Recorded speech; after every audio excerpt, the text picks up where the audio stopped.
ঠিক আছে, আপনি শুরু করে দিন।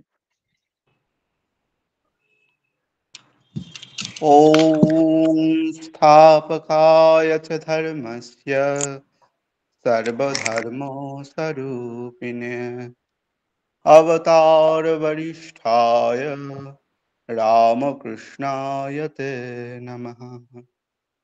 जननीं शारदां देवीं रामकृष्णं जगद्गुरुं पादपद्मे तयो श्रित्वा प्रणमामि मुहुर्मुहुः। नमः श्रीयतिराजाय विवेकानन्दसूरये स्वचित्सुखस्वरूपाय स्वामिने तापहारिणे। নমস্কার, শুভ সন্ধ্যা। ভগবান শ্রীরামকৃষ্ণ, ভগবতী শ্রীমা সারদা দেবী ও বিশ্বাচার্য স্বামী বিবেকানন্দের রাতুল চরণে ভক্তিপূর্ণ প্রণাম জানিয়ে শুরু হচ্ছে ইয়ং সোলজার্স অফ স্বামীজি আয়োজিত দ্বি-সাপ্তাহিক শিক্ষামূলক ভাষণের অনুষ্ঠান তত্ত্বমসি। উপস্থিত সকলকে আমরা স্বাগত জানাই। আজ আমাদের মধ্যে উপস্থিত আছেন বিশিষ্ট বক্তা ও শ্রীরামকৃষ্ণ ভাবপ্রচারক মাননীয়া শ্রীমতী পিয়াসী সেন বাগচি মহাশয়া। তাকে আমরা সশ্রদ্ধ প্রণাম জানাই। আজ তার বক্তব্যের বিষয় মায়ের সঙ্গিনী গোলাপ মা। এখন পবিত্র বৈদিক শান্তি মন্ত্র পাঠ করবেন যুব সৈনিক স্বর্ণাভ চৌধুরী। শান্তি মন্ত্র। ওম শ্রী গুরুভ্যো নমঃ। হরিঃ ওম। সহনা ভবতু সহনৌ ভুনক্তু সহ বীর্যং কর্বাবহৈ তেজস্বিনাবধীতমস্তু মা বিদ্বিষাবহৈ।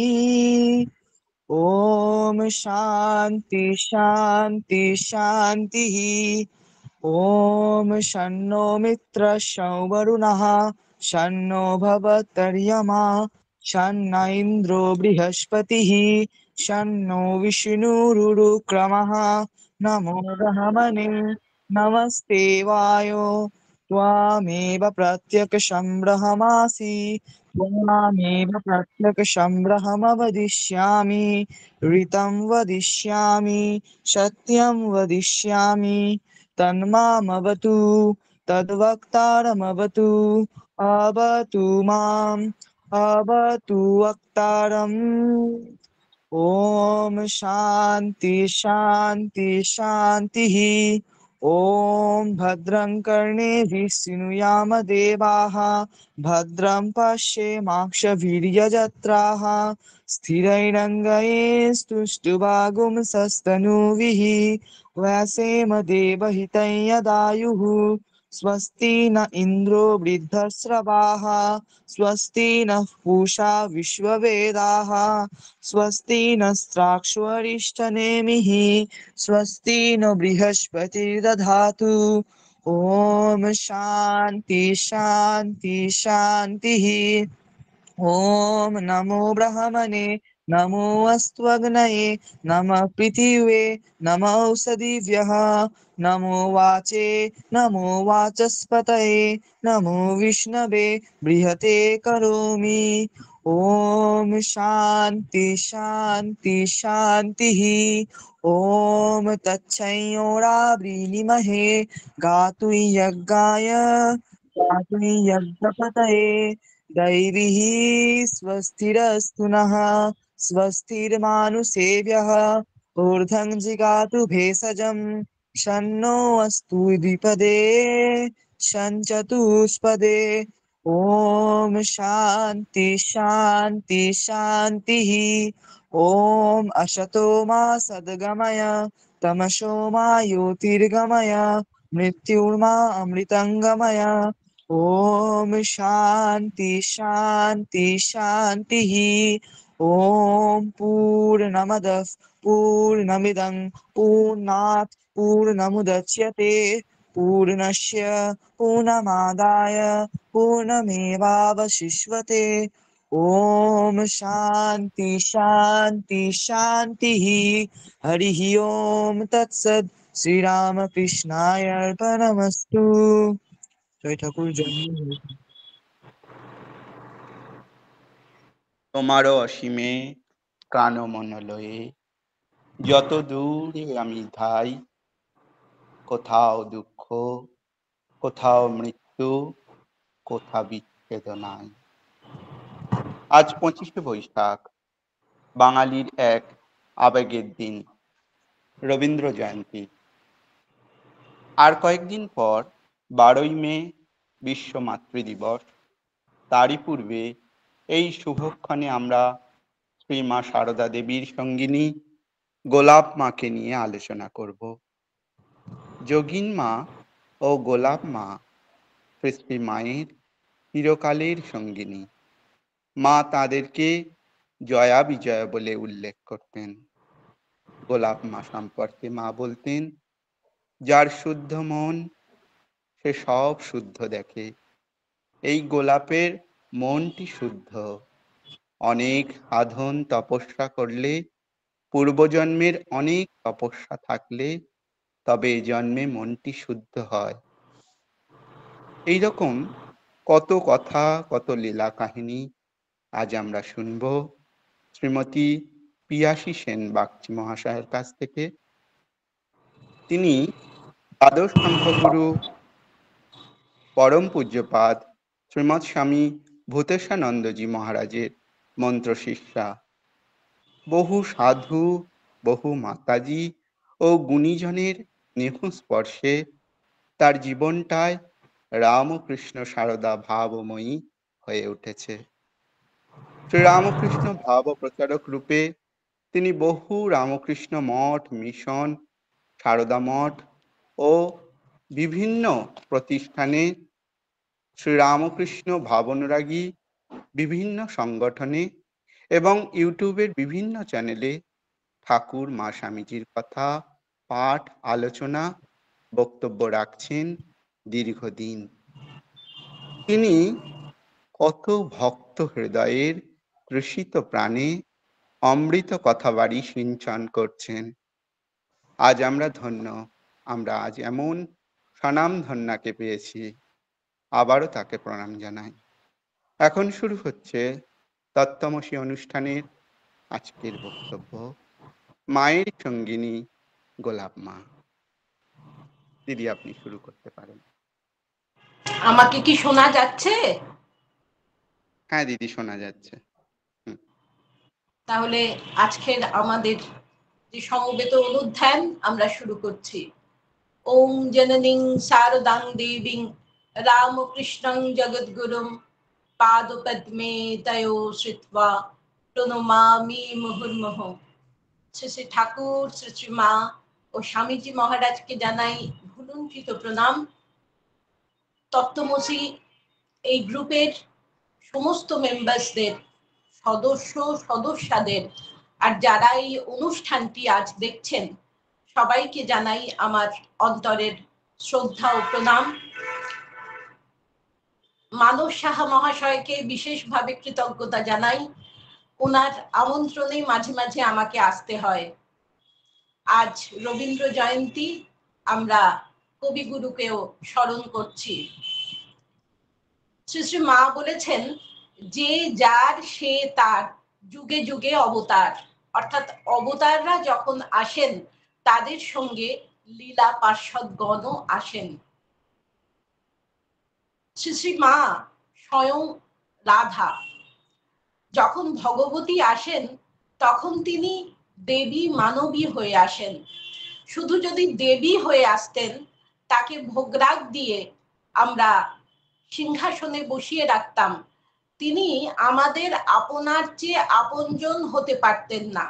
আবার শুধু যদি মানবী হয়ে আসতেন, তিনি হয়তো আমার ভালো বন্ধু হতেন, আমার সহমর্মী হতেন, আমার দুঃখে কাতর হয়ে কেঁদে বুক ভাসাতেন, কিন্তু আমাকে উত্তরণের পথ দেখাতে পারতেন না, আমার ইহকাল পরকালের ভার নিতে পারতেন না। শ্রী শ্রী মায়ের মাধুর্য লীলা নিয়েই আমরা বেশি আলোচনা করি, আকর্ষিত হই। কারণ সারদা দেবী বলতে আমাদের এক অক্ষরের শব্দটি মনে হয়, যা তার মাতৃত্ব, তার বিশ্বগ্রাসী মাতৃত্ব। তার মধ্যে যে দৈবী ভাব, সেটি কখনো কখনো প্রকাশিত হতো ঠিক বিদ্যুৎ চমকের মতো। বিদ্যুৎ চমকের সময় যেমন ঘন অন্ধকার ভেদ করে সুতীব্র আলো প্রকাশিত হয়েই মিলিয়ে যায়, সেই রকম মাতা ঠাকুরানী বৃন্দাবনে গিয়ে বলেছিলেন, আমি রাধা। তিনি যখন বৃন্দাবনে গিয়েছিলেন তখন বেশিরভাগ সময় তিনি রাধা ভাবে ভাবিত হতেন। বংশীবটে গিয়ে তিনি মূর্ছিতা হয়েছিলেন, মুহুর্মুহু তার সমাধি হতো। বৃন্দাবন পরিক্রমা যখন করতেন তখন মাঝে মাঝেই পথে চলতে চলতে থেমে যেতেন। পথঘাট এমন ভাবে নিরীক্ষণ করতেন যেন মনে হতো তিনি ভাব মুখে চলেছেন। স্বচ্ছ দৃষ্টিবানরা মনে করেন অতীন্দ্রিয় আর ইন্দ্রিয় গ্রাহ্য জগতের মাঝখানে কোথাও ছিল মায়ের মনের স্থিতি, এবং একটি থেকে অন্যটিতে তিনি সহজেই বিচরণ করতে পারতেন। একদিন বৃন্দাবনে তার এমনই ভাব সমাধি হয়েছে যে সমাধি ভঙ্গের নামই হচ্ছে না। সবাই ভয় পেয়ে গিয়েছিলেন। যোগানন্দ মহারাজ ঠাকুরের নাম শুনিয়ে শুনিয়ে তার সমাধি ভঙ্গ করেছিলেন, এবং সমাধি ভঙ্গের পর শ্রী শ্রী ঠাকুর যেভাবে বলতেন, আমি জল খাবো, পান খাবো, তিনি ঠিক সেইভাবে বলেছিলেন। তার সামনে জল, পান এগুলো রাখা হয়েছিল। ঠাকুর যেভাবে পানের ছুচলো দিকটা দাঁতে কেটে ফেলে দিতেন, তিনি ঠিক সেইভাবে ছুচলো দিকটা দাঁতে কেটে ফেলে দিয়ে পানটি খেয়েছিলেন। যোগানন্দ স্বামী শ্রীরামকৃষ্ণের সমাধি ভঙ্গের পর যেসব প্রশ্ন ঠাকুরকে করতেন, সাহস করে মাকে করেছিলেন, এবং মা ঠিক সেইভাবেই উত্তর দিয়েছিলেন। প্রত্যক্ষদর্শীদের মনে হয়েছে মায়ের রূপে বোধহয় শ্রীরামকৃষ্ণই বসে আছেন, এমন তিনি ঠাকুরের ভাবে ভাবিত হয়েছিলেন। একদিন তিনি সেই যমুনার জলে নৌকা বিহার করছেন, এমন রাধা ভাবে উদ্দীপ্ত হয়েছিলেন যে নৌকা থেকে প্রায় পড়েই যাচ্ছিলেন। এই গোলাপ মা, গৌরী মা এরা তাকে কোনো রকমে ধরে রেখেছিলেন। গৌরী মাকে শ্রীরামকৃষ্ণ তো গৌরদাসী বলতেন। একদিন তিনি রসিকতা করে বলছেন, গৌরদাসী তুই কাকে বেশি ভালোবাসিস, মানে ঠাকুরকে না মাকে? তখন গৌরী মাও, তিনিও কৌতুক করতে পছন্দ করতেন। তিনি বলেছিলেন, রাই হতে তুমি বড় নও হে বাঁকা বংশীধারী, লোকের বিপদ হলে ডাকে মধুসূদন বলে, তোমার বিপদ হলে বাঁশিতে বলো রাই কিশোরী। ঠাকুর হেসে চলে গিয়েছিলেন। মা খুব লজ্জা পেয়েছিলেন। তা মাই শ্রীরাধিকা একদিন একজন শীতলা মায়ের পুরোহিত গৌরী মাকে বলেছিলেন যে আমাকে বৃন্দাবনে নিয়ে যাবে, আমি শ্রীরাধিকার দর্শন করব। তখন গৌরীমা বলেছিলেন, চলো আজই তোমাকে জ্যান্ত রাধা দেখিয়ে আনবো, বলে উদ্বোধনের বাড়িতে নিয়ে এসেছিলেন। মাকে দেখে তিনি তো ব্রাহ্মণ খুব অবাক হয়ে বলছেন, ইনি তো মানুষ। কিন্তু যেই মাত্র মাতা ঠাকুরানীকে প্রণাম করে তিনি মুখ তুললেন, দেখছেন মায়ের জায়গায় শ্রীরাধিকা, মাই রাধা। শৈলবালা দেবী বলে একজন ভক্ত, তিনি মাকে বলছেন, মা ঠাকুরের মন্ত্র কিভাবে জপ করতে হয় তুমি তো শিখিয়ে দিলে, এখন তোমাকে কি নামে ডাকবো? মা বলেছিলেন, রাধা বলে ডাকতে পারো। তা শ্রীরাধিকার যেমন অষ্টসখী ছিল, আমাদের মনে হয় এই গোলাপ মা, যোগিন মা সেই অষ্টসখীরই ঘনীভূত রূপ। মা নিজেই বলেছেন যে আমি যখন কামারপুকুরে ছিলাম তখন তিনি, তার বয়স খুব কম, সবে বিবাহ হয়েছে তার, তখন হালদার পুকুরে যখন স্নান করতে যেতেন, মা বলছেন যে তার ভয় করত, লজ্জা করত। তখন কোথা থেকে যেন 8টা মেয়ে এসে মাকে একেবারে ঘিরে স্নান করাতে নিয়ে যেতেন, আবার ফিরিয়ে নিয়ে আসতেন। গৌরীমা যোগীন মায়ের এই গোলাপমা যোগীন মায়ের জীবনী সবাই জানুন, এটা সারদা দেবীও চেয়েছিলেন। তিনি বলেছিলেন যে আমার জীবনে কি কি ঘটেছে এসব গোলাপ যোগীন জানে, এরা কত জপ ধ্যান করেছে, এদের কথা জানলে মানুষের কল্যাণ হবে। কত বড় কথা! তিনি নিজেই বলছেন গোলাপ মা যোগীন মা সম্বন্ধে আমাদের যেন ধারণা হয় একটা, কিন্তু বেশিরভাগ ক্ষেত্রে আমরা তাদের জীবনী নিয়ে খুব বেশি আলোচনা করি না। তাই তাদের জীবনী জানা খুব প্রয়োজন। শ্রী শ্রী মাই সেই দিক নির্দেশ করে দিয়ে গেছেন। গোলাপ মা আনুমানিক 1864 সালে দরিদ্র ব্রাহ্মণ পরিবারে তিনি জন্মগ্রহণ করেছিলেন এবং কুলীন ব্রাহ্মণ বংশে তার বিবাহ হয়েছিল। অকালে তার স্বামীর মৃত্যু হয় এবং শিশুপুত্রটিকেও তিনি হারান। একটি মাত্র সম্বল সংসারে তার মেয়ে চণ্ডী। সেই চণ্ডীকে নিয়েই বুক বেঁধে সংসারের উত্তাল সমুদ্রের ঢেউ তিনি সামলাচ্ছিলেন একাই। কিন্তু সেই চণ্ডীকে যখন তাকে হারাতে হলো তখন তিনি একেবারে দিগ্ভ্রান্ত। চণ্ডী ছিলেন রূপে লক্ষ্মী, গুণে সরস্বতী। কুলমর্যাদা না ভেবে পাথুরিয়া ঘাটার সৌরীন্দ্র ঠাকুরের সঙ্গে চণ্ডীর বিবাহ দিয়েছিলেন এই দরিদ্র ব্রাহ্মণী। চণ্ডী যখন সেপাই শান্তি নিয়ে আসতো, সৌরীন্দ্র ঠাকুর তো জমিদার ছিলেন, জমিদার গিন্নি হয়েছিল তার কন্যা। সে চণ্ডী যখন সেপাই শান্তি নিয়ে মায়ের সঙ্গে দেখা করতে আসতো, গোলাপ মায়ের বুক আনন্দে ভরে যেত। গোলাপ মায়ের নাম গোলাপ সুন্দরী দেবী বা অন্নপূর্ণা দেবী। সেই চণ্ডীর অকাল প্রয়াণে তিনি শোকে পাগলিনী। পাশেই থাকতেন যোগীন মা বাগবাজারে। গোলাপ মাকে তিনি নিয়ে গিয়েছিলেন শ্রীরামকৃষ্ণের পদপ্রান্তে। আমরা রবীন্দ্রনাথকেও স্মরণ করছি। কবি বলেছেন, যখন থাকি অচেতনে এ চিত্ত আমার, আঘাত সে যে পরস্তব সেই তো পুরস্কার। আমরা সংসারে মত্ত হয়ে থাকি, স্বামী স্ত্রী ছেলে মেয়ে ভাই বোন বাবা মা সবাইকে নিয়ে ভাবি এই মাইক সম্পর্কই বোধহয় চিরস্থায়ী, চিরকাল এরা আমাদের সঙ্গে থাকবেন। এই ভাবনাকেই কবিগুরু অচেতন বলেছেন। রবীন্দ্রনাথকে বলা হয় উপনিষদের ঋষি। তার যে অনুভূতি উপলব্ধি এইগুলি তিনি ব্যক্ত করেছেন তার গান কবিতায়।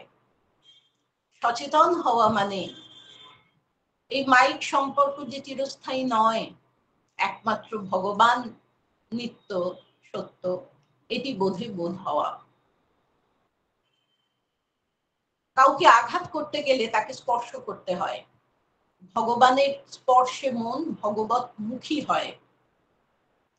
তা গোলাপ মা যখন গেলেন দক্ষিণেশ্বরে, যোগীন মা তাকে নিয়ে গিয়েছিলেন 1885 সালে। সেই দিন দক্ষিণেশ্বরে ঘটনাক্রমে শ্রীরামকৃষ্ণের বাল্য বন্ধু শ্রী মণি মল্লিক এসেছেন। তার ভাইপোর মৃত্যু হয়েছে, তিনি শোক প্রকাশ করছেন। তখন শ্রীরামকৃষ্ণ বলেছিলেন যে বাজিকরই সত্য, অর্থাৎ ম্যাজিশিয়ানই সত্য। বাজিকর দেখায় এই পায়রা হয়ে যাচ্ছে, পায়রা থেকে ফুল হয়ে যাচ্ছে, ফুল থেকে পাতা হয়ে যাচ্ছে। তাই বলছেন বাজিকরই সত্য, আর সব ভেলকি। শ্রীরামকৃষ্ণ আরেকটি জায়গায় বলেছেন যে কৈলাসে শিব ঠাকুর বসে আছেন, পাশে নন্দী বসে আছেন। হঠাৎ একটা শব্দ হলো, নন্দী জিজ্ঞাসা করছেন শিব ঠাকুরকে যে প্রভু এটা কিসের শব্দ? শিব ঠাকুর বলছেন রাবণের জন্ম হলো। কিছুক্ষণ পরে আবার একটা শব্দ হলো। নন্দী জিজ্ঞাসা করছেন, প্রভু এটা কিসের শব্দ?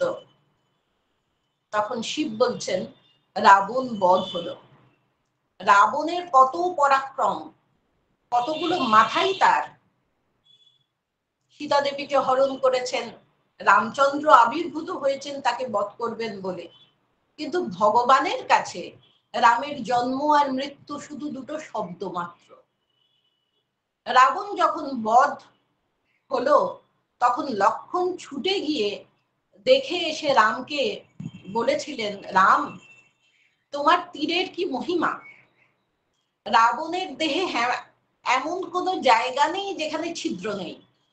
তখন রাম বলেছিলেন, এটা আমার বাণের মহিমা নয়। হাড়গুলো শোকে জড়ো জড়ো হয়ে গিয়েছিল। একবার একজন ভক্ত, তিনি তার সন্তানকে হারিয়েছেন, সেই সন্তান হারা পিতা এসে শোক প্রকাশ করছেন ঠাকুরের কাছে। ঠাকুর বলেছিলেন, তার শোক হবে না গা, আত্মজ, সন্তান আমাদের আত্মজ।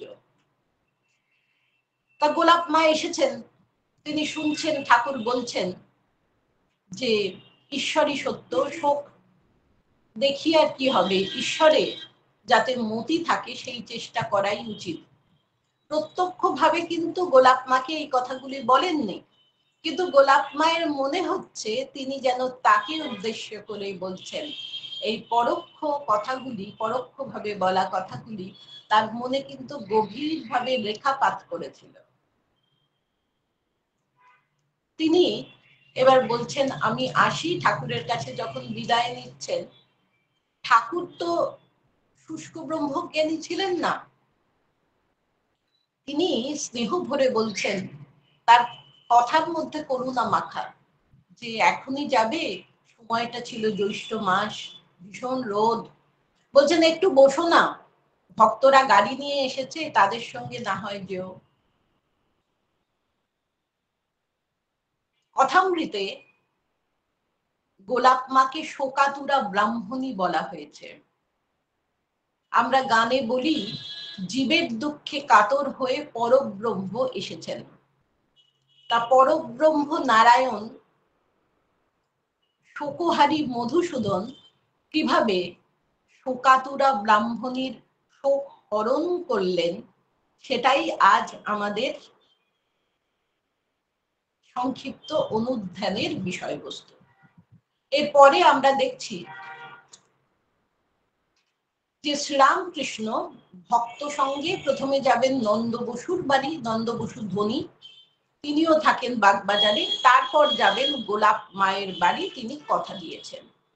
এই দরিদ্র ব্রাহ্মণীর তো আনন্দের শেষ নেই। সাধ্যমতো তিনি সকাল থেকে জোগাড় যন্ত্র করছেন, ছুটোছুটি করছেন, কখন ঠাকুর আসবেন, ঘর বার করছেন। ঠাকুরের আসতে কেন এত দেরি হচ্ছে, ঠাকুর কি তাহলে আসবেন না?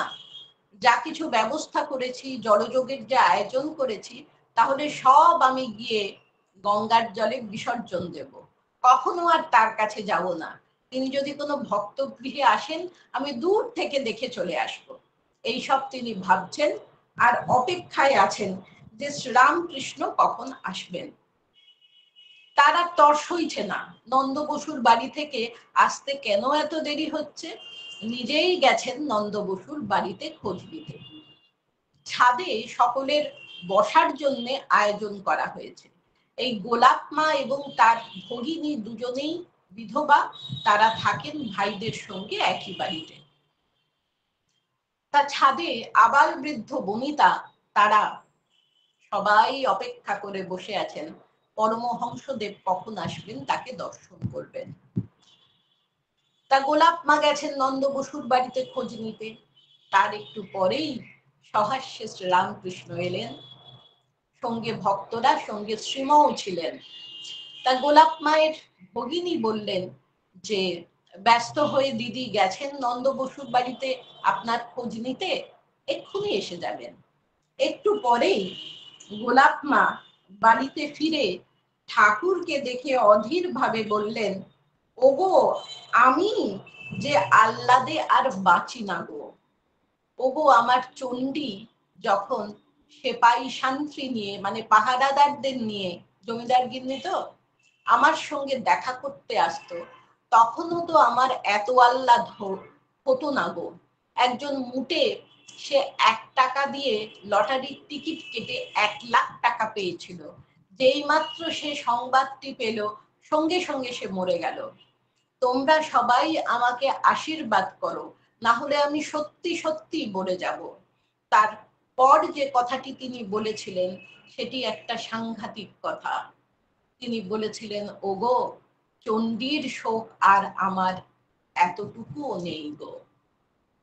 এটা কি করে সম্ভব? সন্তান বিয়োগ যন্ত্রণা কি মা কখনো ভুলতে পারেন? বিশেষত তিনি স্বামীকে হারিয়েছেন, শিশুপুত্রকে হারিয়েছেন, সংসারে চণ্ডী ছাড়া কেউ ছিল না তার, সেই চণ্ডীকে বড় করেছেন কষ্ট করে, জমিদার বাড়িতে বিবাহ দিয়েছেন। সেই চণ্ডীর মৃত্যুতে তার জীবন চূর্ণ বিচূর্ণ হয়ে গিয়েছিল। শ্রীরামকৃষ্ণের কাছে গিয়ে কি এমন ঘটল, ঠাকুর কি এমন জাদু করলেন যে সন্তানহারা জননী বলছেন চণ্ডীর শোক এতটুকুও নেই গো? এই প্রশ্নের উত্তর হয়তো দিতে পারেন মাস্টার মশাই। শ্রীম বিদেশি সাহিত্যিক ও সাংবাদিক ডক্টর পল ব্রান্টন তিনি ভারতবর্ষে এসেছিলেন। তিনি ভারতবর্ষের দর্শন এবং ধর্ম এই দুটি বিষয় তার খুব কৌতূহল ছিল, জানবার জন্য তিনি এসেছিলেন। এবং ট্রেনে করে যখন যাচ্ছেন তার এক সহযাত্রীর হাতে একটি বই দেখেছিলেন। সেই বইটির নাম the life of Ramakrishna. Ramakrishna কথাটি পড়েই যেন তার মস্তিষ্কে এবং হৃদয়ে যেন বিদ্যুৎ চমক ঘটল। রামকৃষ্ণ ইনিই তো সেই প্রাচীন ঋষি, সর্বশ্রেষ্ঠ সর্বশেষ ভারতবর্ষের ঋষি, এ কথাটি তার মনে হয়েছিল। এবং তিনি খবর নিয়ে জানতে পেরেছিলেন যে ঠাকুরের শিষ্যদের মধ্যে, অন্তরঙ্গ পার্শ্বদের মধ্যে শ্রীমৎ এখনো সশরীরে আছেন মাস্টার মশাই। তিনি মাস্টার মশাইয়ের বাড়ির ঠিকানা নিয়ে তার বাড়িতে গিয়েছিলেন এবং মাস্টার মশাইকে প্রথম প্রশ্ন যেটি করেছিলেন সেটি হলো, আপনার গুরুদেব সম্বন্ধে কিছু বলুন। মাস্টার মশাই বলেছিলেন যে মাত্র 5 বছর আমি তার সান্নিধ্য লাভ করার সুযোগ পেয়েছিলাম। এই 5 বছরেই আমার জীবনের প্রতি দৃষ্টিভঙ্গি সম্পূর্ণ পাল্টে গিয়েছিল। আমার গুরুদেবের মধ্যে থেকে এমন আধ্যাত্মিকতা বিচ্ছুরিত হতো যে যারা তাকে ঠাট্টা তামাশা ব্যঙ্গ বিদ্রুপ করতে আসতেন সেই প্রগাঢ় আধ্যাত্মিকতার সামনে তাদের নত হতে হতো, তারাও স্তব্ধ হয়ে যেতেন। তা তখন ডক্টর পল ব্রান্টন বলেছিলেন যে তাহলে কি ধরে নিতে পারি যে যারা আধ্যাত্মিকতায় বিশ্বাসী নন তাদের উপর তিনি প্রভাব ফেলতে পারতেন না? তখন শ্রীম বলেছিলেন যে দেখুন, দুজন লোককে কাঁচা লঙ্কা খেতে দেওয়া হলো, একই কাঁচা লঙ্কা, একজন জানে না কাঁচা লঙ্কা কি বস্তু, আরেকজন জানে। দুজনের উপর কি একইভাবে প্রভাব সেই কাঁচা লঙ্কাটি ফেলবে না? তখন ডক্টর ব্রান্টন বলেছিলেন, তাহলে শ্রীরামকৃষ্ণ আধ্যাত্মিক মহামানব বা অতিমানব? মাস্টার মশাই বলেছিলেন, আমি জানি না। তিনি ছিলেন গ্রাম্য মানুষ, পড়াশোনা বিশেষ শেখেননি, একদম গ্রামের মানুষের মতোই তার হাঁটা চলা, বেশভূষা, কথাবার্তা। কিন্তু শহরের যারা এলিট ক্লাস, তাবর তাবর বুদ্ধিজীবীরা তার কাছে যখন আসতেন তাদের মাথা নত হতো। এবং তখনকার দিনের শিক্ষিত তরুণ প্রজন্ম সবাই তার কাছে আসতেন। যখন তিনি সমাধিস্থ হতেন মনে হতো তিনি ভগবান, এবং স্পর্শ মাত্রে যে কোনো মানুষকে অমৃত লোকে তিনি উন্নীত করতে পারতেন। আমরা সেই হাবু দাদার গল্প জানি। নরেন্দ্রনাথের দুঃসম্পর্কের ভাই হাবু দাদা, তাকে তিনি নিয়ে এসেছিলেন ঠাকুরের কাছে। নরেন্দ্রনাথ আর বারবার বলছিলেন যে ওনাকে স্পর্শ করে দিন।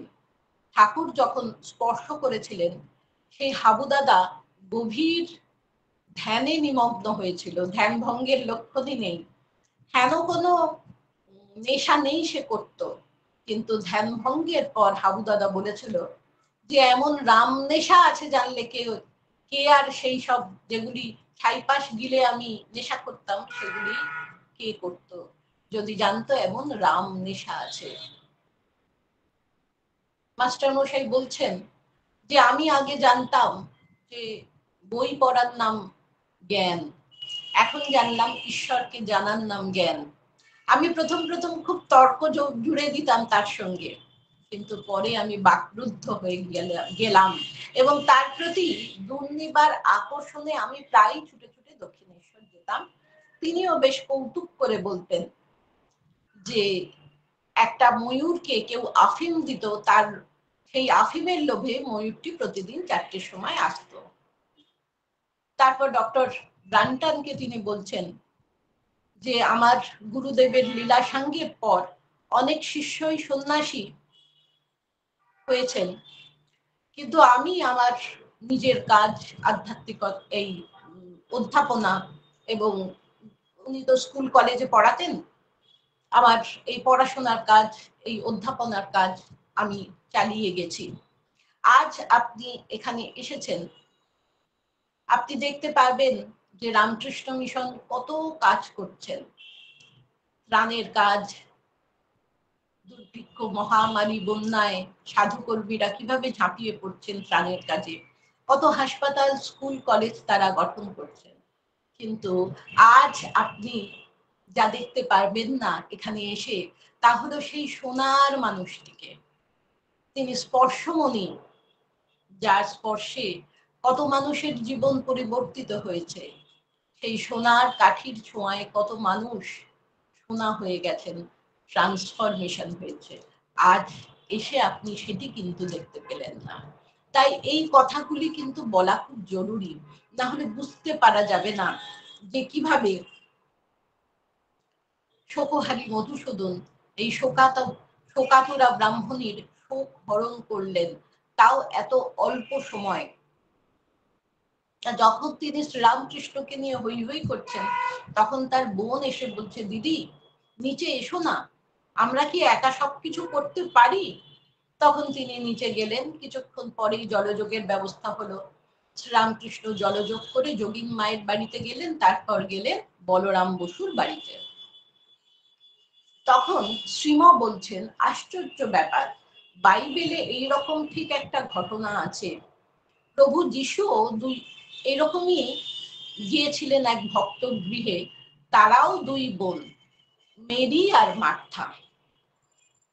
প্রভু যিশু যখন গেছেন, মার্থা সব রান্না বান্না করছেন। তিনি বলছেন যে দেখুন প্রভু, দিদিরে বড় অন্যায়, আমি সারাদিন ধরে রান্না বান্না করে চলেছি, আর দিদি আপনার পদপ্রান্তে বসে আপনার অমৃতময় কথাগুলি শুনছে। তখন যিশু বলেছিলেন, মার্থা, কর্মের ঝঞ্ঝাটে তুমি তোমার জীবনকে এমন ভাবে জড়িয়ে ফেলেছ,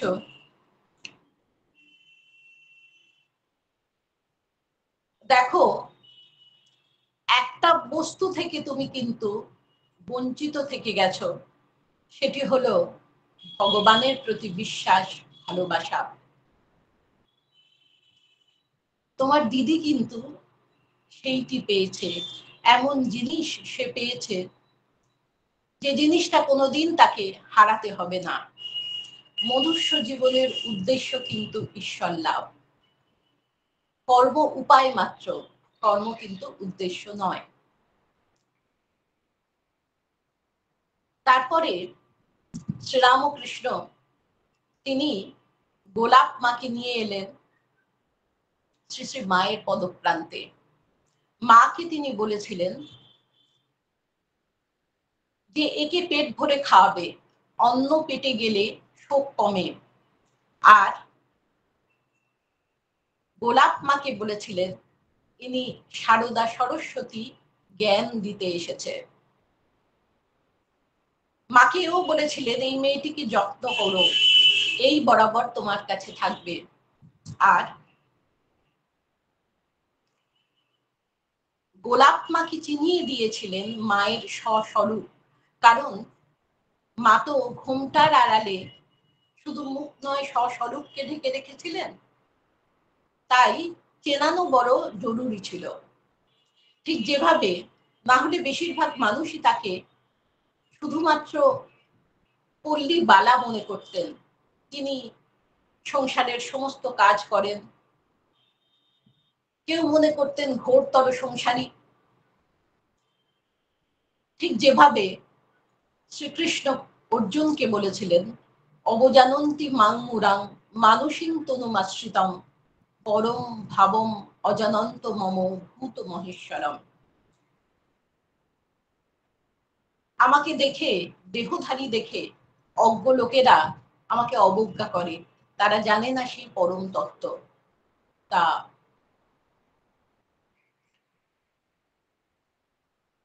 ঠাকুরও সেই রকম ভাবে মায়ের আসল রূপটি গোলাপ মাকে চিনিয়েছিলেন। এবার গোলাপ মা নহবতে যাতায়াত শুরু করলেন, থাকতে শুরু করলেন মায়ের সঙ্গে। তিনি অত্যন্ত শুদ্ধ সত্তা ছিলেন তো, তা মা ঠাকুরের থালাটি তার হাত দিয়ে পাঠাতেন। দিনের পর দিন মা সেই নহবতের ক্ষুদ্র কক্ষে দিন যাপন করতেন, সারাদিন কর্মই করে যেতেন। আর শ্রীরামকৃষ্ণের ঘরটি থাকত ধর্মালাপে মুখরিত।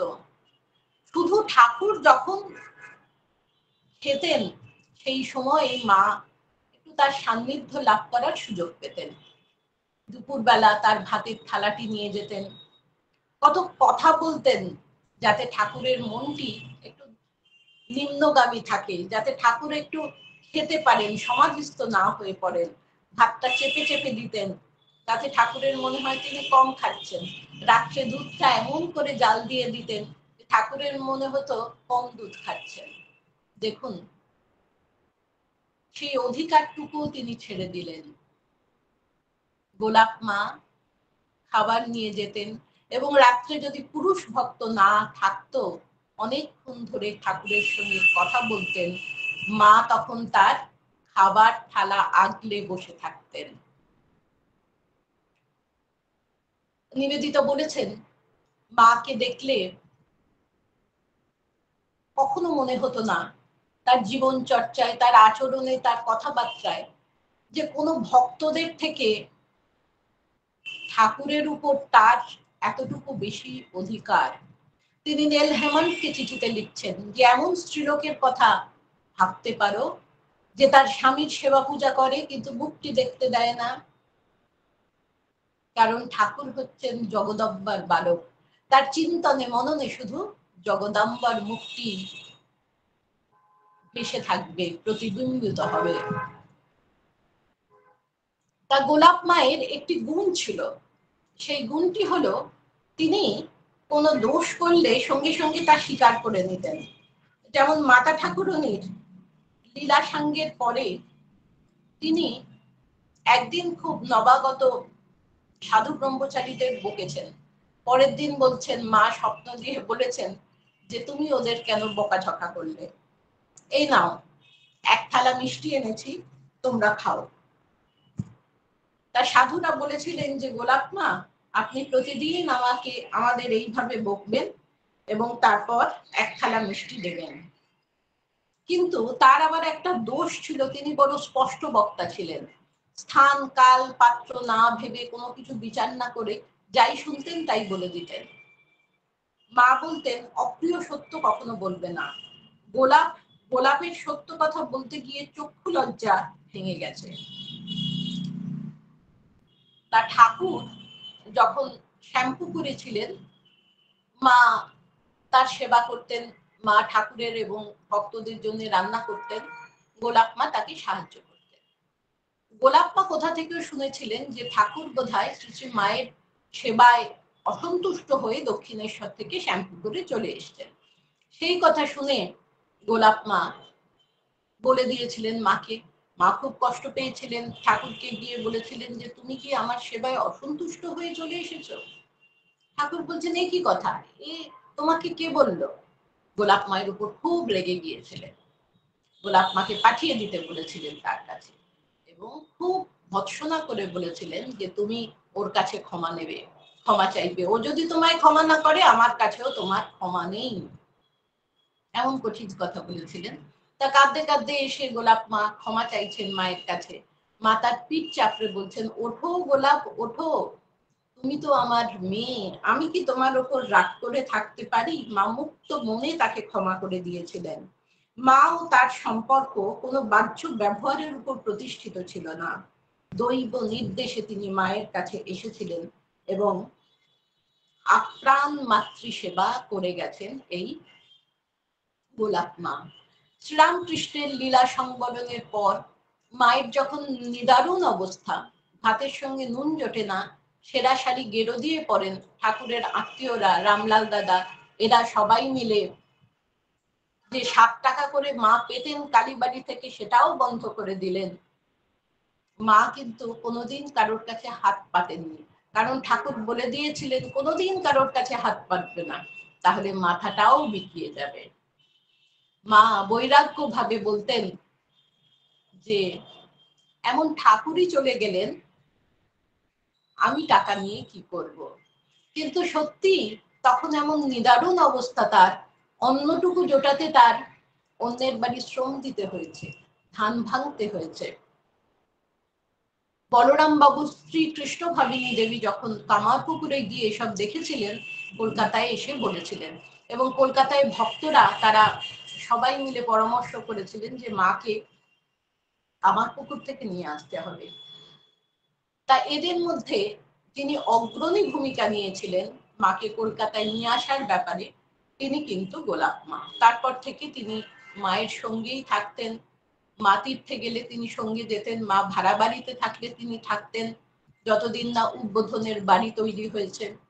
মায়ের সঙ্গে তিনি পুরী, কোঠার, কাশী, বৃন্দাবন, দক্ষিণ ভারত সব জায়গায় গেছেন এবং ধীরে ধীরে মায়ের সুখ দুঃখের ভাগিদার হয়ে উঠেছেন।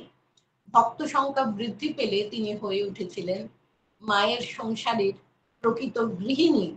মা ও ভক্তদের খাবারের ব্যবস্থা করা, ভাড়া সামলানো, এসব ছিল তার কাজ, এবং শেষ জীবন পর্যন্ত তিনি উদ্বোধনের বাড়িতে ছিলেন। আরেকটা কাজ তার ছিল, তিনি স্পষ্ট বক্তা বলে অবিবেচক, অহেতুক আবেগপ্রবণ ভক্তদের কাছ থেকে তিনি মাকে রক্ষা করতেন। যেমন একদিনের ঘটনা, লম্বা লাইন, ভক্তরা প্রণাম করবেন, আর একজন ভক্ত তিনি একেবারে ধূপ ধুনো জ্বালিয়ে স্তব স্তুতি করছেন, আর মা তো ভোগটার আড়ালে ঘেমে নেই একশেষ। তখন গোলাপ মা চেঁচিয়ে উঠেছিলেন যে তোমরা কি কাঠের পুতুল পেয়েছো? আরেক দিনের ঘটনা, মায়ের প্রণাম তখন বন্ধ, একজন মহিলা এসে খুব শরৎ মহারাজের কাছে অনুনয় বিনয় করছে।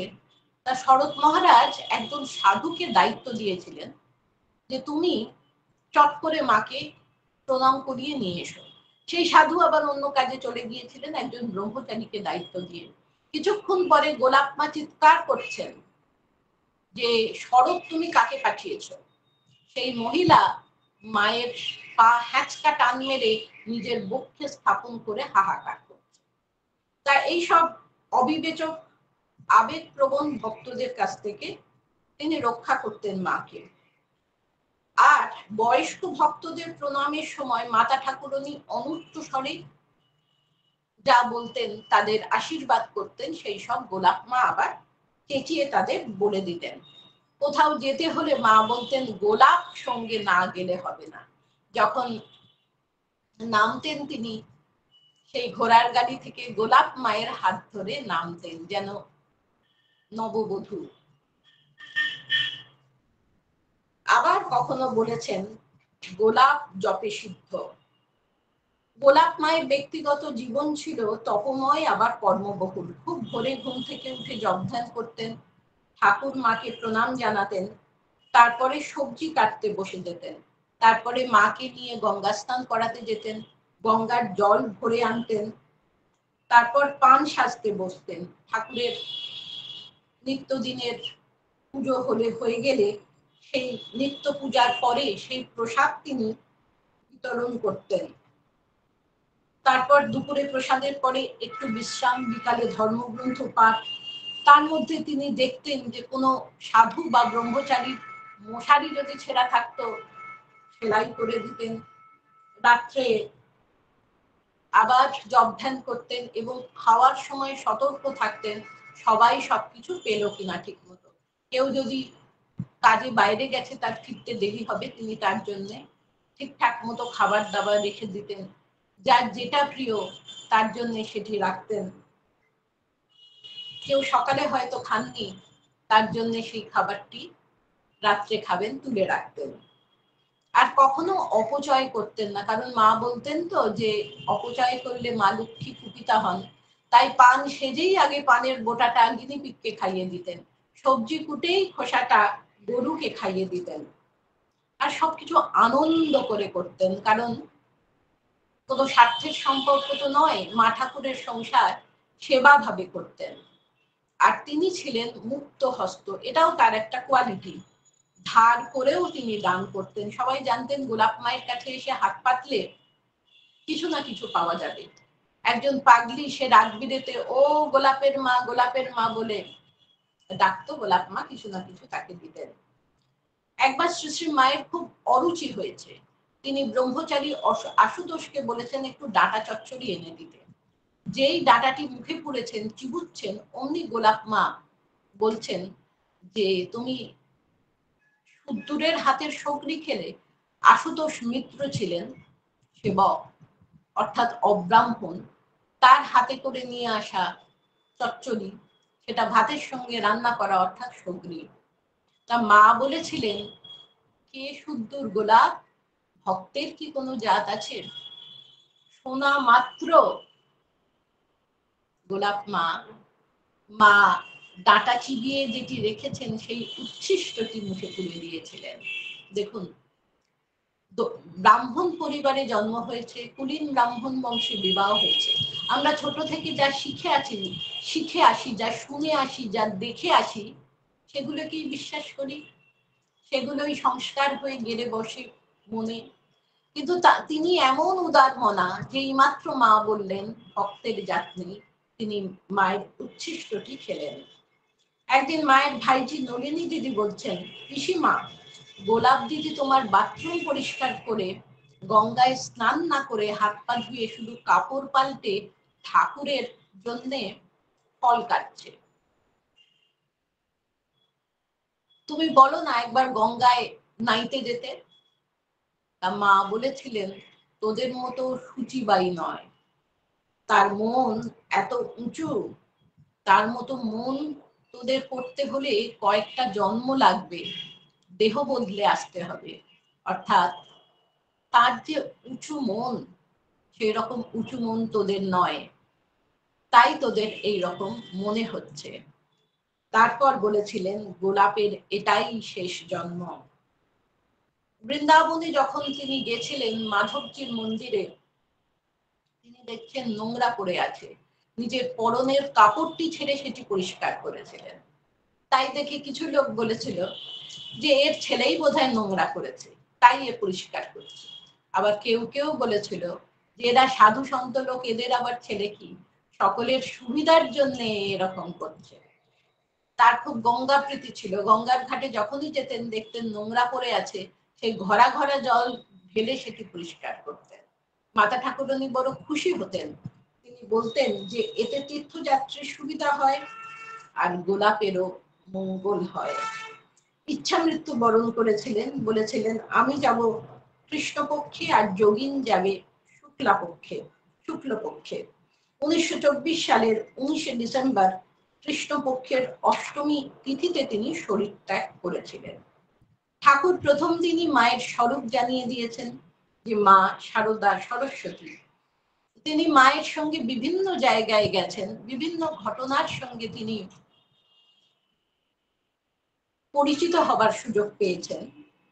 যেমন মা যখন রামেশ্বর থেকে ফিরেছিলেন, তখন কেদার বাবু বলে এক ভক্ত জিজ্ঞাসা করেছিলেন, মা রামেশ্বরে গিয়ে কেমন দেখলেন? মা বলেছিলেন, যেমনটি রেখে এসেছিল ঠিক তেমনটি আছে। অর্থাৎ তিনি সীতা দেবী রামচন্দ্রের সঙ্গে এসেছিলেন আর সেই সমুদ্রের বালি দিয়ে শিবলিঙ্গ গড়ে পুজো করেছিলেন। এতদিন পরে গিয়ে সেটি সেই রকমই দেখে যেন নিজের মনেই বলে ফেলেছিলেন। তা মাই যে সীতা সেটি বুঝতে পেরেছিলেন ঠাকুর। ঠাকুর যখন পঞ্চবটিতে ধ্যান করেছিলেন, তিনি মা সীতার দর্শন পেয়েছিলেন, তার হাতে ডায়মন্ড কাটা বালা দেখেছিলেন, সেটি মায়ের জন্য গড়িয়ে দিয়েছিলেন। মা যখন বিষ্ণুপুরে অপেক্ষা করছিলেন, তখন সেই কুলি প্রহ্লাদ লোহার, তিনি মাকে সীতা হিসাবে চিনেছিলেন। ছুটে এসে মায়ের পায়ে পড়ে কেঁদে বলেছিলেন, ও মেরি জানকি, ইতনে রোজ তু কাহা থি, मैंने तुझे कहां कहां ढूंढा था।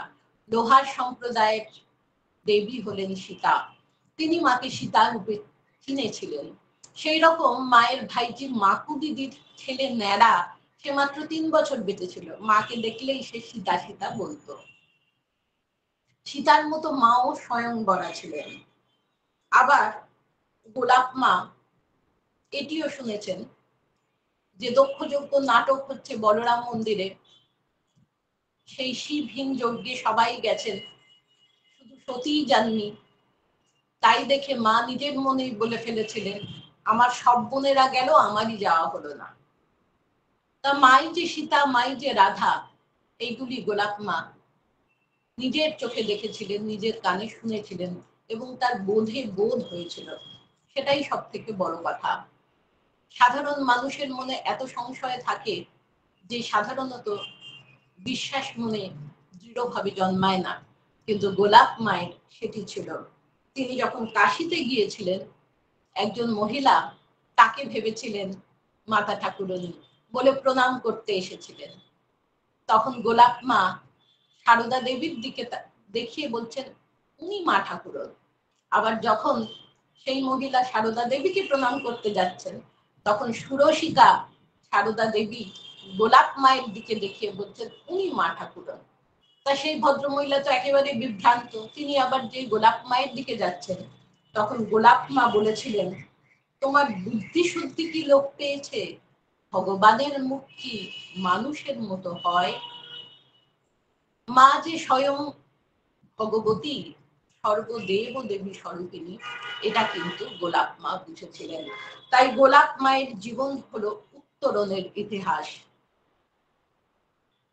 যে জীবন বহু মানুষকে বহু যুগ ধরে অনুপ্রেরণা দেবে, তাদের উদ্দীপ্ত করবে। গোলাপ মায়ের জীবন এক অনুপ্রেরণার আলোকস্তম্ভ। আমরা আজ এটুকু তার সম্বন্ধে স্মরণ মনন করতে পেলে নিজেরাই ধন্য হলাম, কৃতকৃতার্থ হলাম। আমার মোবাইলে খুব বেশি চার্জ নেই, যে কোনো সময় অফ হয়ে যেতে পারে। মায়ের কৃপায় অন্তত যেভাবে বলবো ভেবেছিলাম সেটি করা সম্ভব হলো। সেই জন্য মাতা ঠাকুরানীকে প্রথমেই আমরা আনত মস্তকে প্রণাম জানাই।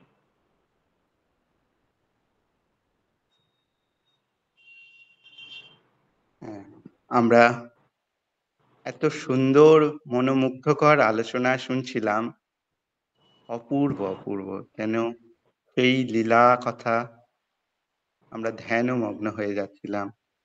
দিদিকে আবার আমরা প্রণাম জানাই। আমাদের এখানে যারা উপস্থিত আছেন তাদের কাছে অনুরোধ, যদি এই বিষয় সম্পর্কে কারুর কোনো প্রশ্ন থেকে থাকে, তিনি আনমিউট করে প্রশ্ন করতে পারেন। ততক্ষণে একটি ছোট্ট ঘোষণা। শ্রীমৎ স্বামী প্রভরানন্দজি মহারাজের অনুপ্রেরণায় ইয়ং সোলজার্স অফ স্বামীজি গঠিত হয় 2019 সালে। স্বামী বিবেকানন্দের আদর্শে যুব সমাজের উন্নত চরিত্র গঠনের লক্ষ্যে ইয়ং সোলজার্স অফ স্বামীজি দীর্ঘদিন কাজ করে চলেছে অনলাইন গুগল মিটের মাধ্যমে। প্রাত্যহিক দিনচর্চা শুরু হয় ভোর 5:15 থেকে 6:15 পর্যন্ত।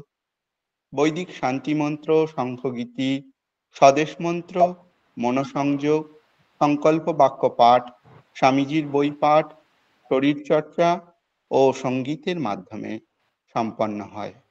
এছাড়াও স্পোকেন হিন্দি ক্লাস, গানের ক্লাস, শ্রীমদ্ভগবদ্ গীতার ক্লাস, অশতমা সদ্গময়, সাপ্তাহিক পাঠচক্র, তত্ত্বমসী ও বিবেক জ্যোতির মতো অনুষ্ঠানও হয়ে থাকে। এছাড়াও নানা সমাজ সেবামূলক কাজের সঙ্গে ইয়ং সোলজার্স অফ স্বামীজি দীর্ঘদিন নিযুক্ত আছে। এমনইভাবে মায়েদেরও একটি আলাদা গ্রুপ আছে, শারদায় নারী জাগরণ। তারাও নিত্যদিন এই সমস্ত কাজগুলি করে আসছেন। আমাদের এখানে যারা উপস্থিত আছেন, নতুন যদি কেউ এসে থাকেন, চ্যাট বক্সে তার নাম, ফোন নাম্বার দিতে পারেন এবং আমাদের সঙ্গে যুক্ত হতে পারেন। ঘোষণাটি শেষ হলো। যদি কারোর কোনো প্রশ্ন থেকে থাকে বিষয় ভিত্তিক, তিনি করতে পারেন। দিদি প্রণাম নেবেন। হুম। খুব ভালো লাগলো দিদি, এত সুন্দর গুছিয়ে সমগ্রটা উপস্থাপনা করলেন, অসাধারণ, খুব ভালো লাগলো। বাহ, সেরকম- আপনি জয়েন করছেন, আমারও খুব ভালো লাগলো। হ্যাঁ, আমাদের অনেকেই জয়েন করেছেন সারদা নারী জাগরণ থেকে। আচ্ছা, ভালো থাকবেন, প্রণাম।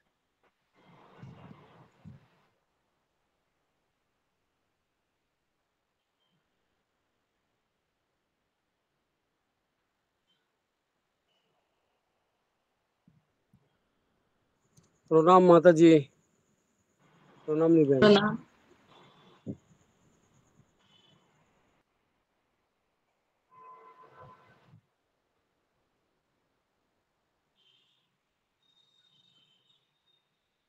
বেশ, বিশেষ যদি প্রশ্ন না থাকে, আসলে এত সুন্দর আলোচনা হয়েছে যেখানে আর প্রশ্ন নয়, এটা অনুভব করতে হবে। আমরা সমাপ্তির দিকে এগিয়ে যাব। আজকের ধন্যবাদ জ্ঞাপন করবেন যুব সৈনিক সুবীর কুমার দাস মহাশয়। দিব্যত্রয়ীকে প্রণাম জানিয়ে প্রথমে কৃতজ্ঞতা জানাবো, ধন্যবাদ দেবো না, শ্রদ্ধা পিয়াসী দিদিকে। তার এত সুন্দর মাতৃ অনুধ্যান করালেন তিনি, চোখ বন্ধ করে যেন এই ছবিগুলোই দেখছিলাম যা উনি বলছেন। আমরা ধন্য, ঋদ্ধ তার এই অপূর্ব সুললিত আলোচনায়। আমরা দিদির কাছে একটাই অনুরোধ জানাবো, দিদি আবার আসবেন আমাদের মাঝে, আমাদের এইভাবেই মাতৃ অনুধ্যান করাবেন। আপনার অন্যান্য বক্তব্য তো ইউটিউবে প্রায়ই শুনতে পাই, সেখান থেকে শুনি, তবু সামনাসামনি এইভাবে শোনার, অনলাইনে হলেও তার একটা আলাদাই অনুভূতি রয়েছে। আপনাকে আবার কৃতজ্ঞতা জানাই। আজকের এই অনুষ্ঠানে যারা উপস্থিত রয়েছেন তাদের সবাইকেই ধন্যবাদ জানাই। তারা না হলে আমাদের অনুষ্ঠানটা সম্পূর্ণ হতো না। আর এর প্রেক্ষাপটে যারা কাজ করছেন, পোস্টার বানানো থেকে শুরু করে এই অ্যানাউন্সমেন্ট এবং বৈদিক শান্তিমন্ত্র পাঠ এবং শেষে রামপ্রসাদ বাবুর সমাপ্তি সঙ্গীত, সব তাকেও ধন্যবাদ জানাই। আমরা আবার একটি অনুরোধ করবো, দিদি আবার আসবেন আমাদের মাঝে। জয় ঠাকুর, জয়। আপনাদের সবাইকেও আমার কৃতজ্ঞতা, ধন্যবাদ, প্রণাম জানালাম। এখন সমাপ্তি সঙ্গীত করবেন যুব সৈনিক শ্রী রামপ্রসাদ সাহা মহাশয়।